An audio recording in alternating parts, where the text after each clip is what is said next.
marunggo na parabor nga aldaw ti panaglantik ti puso yung Marge kinamang G sapay ka ti Diyos na namaswa pura makayo ti atigo pinagkondisyon iti so aming naspeto ti Diablo.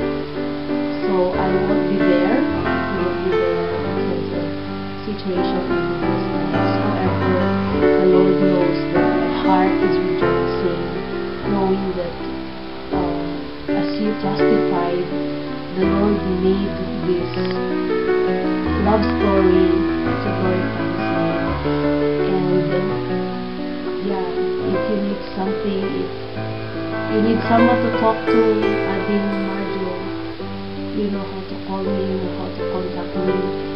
I want to value Ading our situations in life, status in life can change, but I will always be that way. Hi sis! Happy wedding! I am so happy for you. I hope you had a great time with your wedding. Yes, as you can see, I am at work and I was thinking about your wedding, how did it go, and I'm so excited about the photos that we're going to upload. Anyway, iingit ako kasi wala ako doon. Tatlo na kayong kinasal and I haven't attended any one of your wedding. Akala ko pa naman ako palagi ang common bridesmaid ninyo. But anyway, I want to wish you happy life ahead, good life ahead of you for both of you, for Jimmy, or should I call him Jim? I don't know. And I'm glad na kahit paano I was able to speak with you. Kahit na yung parang normal lang na pagkilala, I was able to meet him personally even before you got married. What can I say for a bride?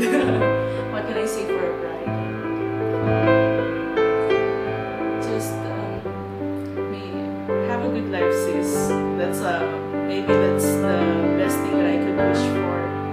And I so miss the times na we're like talking together, the long chats, yung pagpupuyat every New Year, and you listening to my grumbles, sina Ate Louie, Diana.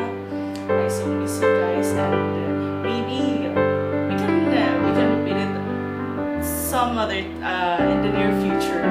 And siguro yung mga topics na natin about marriages, babies, or like family, ay ibang level na tayo. So I love you sis, and I really hope I know you will be a good wife.